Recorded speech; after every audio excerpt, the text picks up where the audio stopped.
શુક્રવાર 1 મે 2026 ઉપલી મેળીનું મનન. લીલી ડાળીઓ. બાઇબલ વાંચન યશાયા 43:14-21 કલમ વાંચીશું.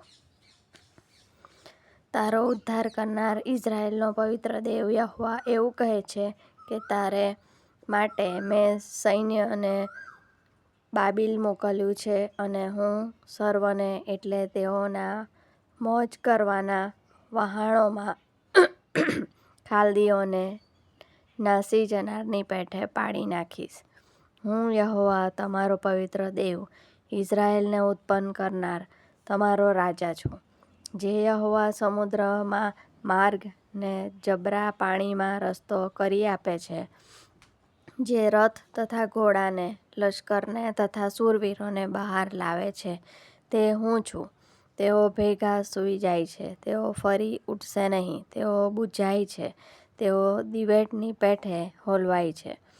તમે આગલી વાતોનું સ્મરણ કરશોમાં અને પુરાતન બીનાઓ ધ્યાનમાં લેશોમાં. જુઓ, હું નવું કામ કરનાર છું, તે હમણાં નીકળી આવશે. શું તમે તે જાણશો નહીં? હું તો અરણ્યમાં માર્ગ ને ઉજ્જડ પ્રદેશમાં નદીઓ કરી આપીશ. જંગલના શ્વાપદો, શિયાળો તથા શામૃગો મને માન આપશે. કેમ કે મારા લોકને એટલે મારા પસંદ કરેલાઓને પાળવા સારું હું અરણ્યમાં પાણી તથા ઉજ્જડ પ્રદેશમાં નદીઓ કરી આપું છું. મેં આ લોકને મારા પોતાને માટે બનાવ્યા છે. તેઓ મારી સ્તુતિ ગાશે. આમેન. તમે આગલી વાતોનું સ્મરણ કરશોમાં અને પુરાતન બીનાઓ ધ્યાનમાં લેશોમાં. જુઓ, હું નવું કામ કરનાર છું, તે હમણાં નીકળી આવશે. શું તમે તે જાણશો નહીં? હું તો અરણ્યમાં માર્ગ ને ઉજ્જડ પ્રદેશમાં નદીઓ કરી આપીશ. યશાયા 43:18-19.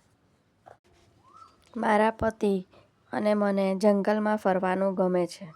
તાજી હવા, ઊંચા વૃક્ષો, જંગલમાં ઉગતા ફૂલો અને ગાતા પક્ષીઓની સાથે પ્રકૃતિમાં વિતાવેલો સમય અમારા ઉત્સાહને હંમેશા ઉત્તેજન આપે છે. અને તેથી જંગલમાં ફરવા જઈએ અને ત્યાં આગની દાવાનળથી થયેલા ઉજ્જડ અવશેષો જોઈએ વિચલિત થઈ જવાય છે. આગળથી કાળી પડી ગયેલી ડાળીઓ અને થડ જમીન પર પડેલા હતા અને ધુમાડાની ગંધ હવામાં હતી. જો કે મેં નજીક જઈને જોયું તો મારા ધ્યાનમાં કંઈક બીજી બાબત આવી. જમીનમાં નાના લીલા છોડ ઉગ્યા હતા અને કાળી પડી ગયેલી ડાળીઓની ઉપર પર્વત પર થતા લોરેલ નામના છોડ ખીલ્યા હતા. રાખમાંથી નવું સર્જન થઈ રહ્યું હતું, પણ મારે તો શોધવાનું હતું. જીવનમાં લીલી ડાળીઓ પર ધ્યાન કેન્દ્રિત કરવું તે મારે માટે સ્વાભાવિક નથી. જ્યારે હું મારા ભૂતકાળ પર વિચાર કરું છું, ત્યારે મારા માનસપટ પર કદી પૂરી ન થનારી અજુગતી વાતો, ચૂકી ગયેલી વાતો, જીવનમાં કરેલી શંકાસ્પદ પસંદગીઓ સતત ચિત્રપટની જેમ ફર્યા કરે છે. પરંતુ ઈશ્વર નથી ઈચ્છતા કે આપણે શું અને જો માં દિલગીર થઈને આપણો સમય વિતાવીએ. યશાયા પ્રબોધકના પુસ્તકના આ ફકરામાં ઈશ્વર આપણે ભૂતકાળની બાબતો ભૂલી જવા માટે ઉત્તેજન આપે છે, કે જે બાબતો આપણને ભવિષ્યમાં થનારી સારી બાબતો જોવાથી રોકી રહી છે. જો આપણે લીલી ડાળીઓ શોધીશું તો આપણે આગળ વધતા રહેવાની આશા અને સામર્થ્ય મળશે. અને વિશ્વાસ રાખો કે ઈશ્વર આપણા માટે હકારાત્મક અને સારો માર્ગ બનાવી રહ્યા છે. આજનો સુવિચાર.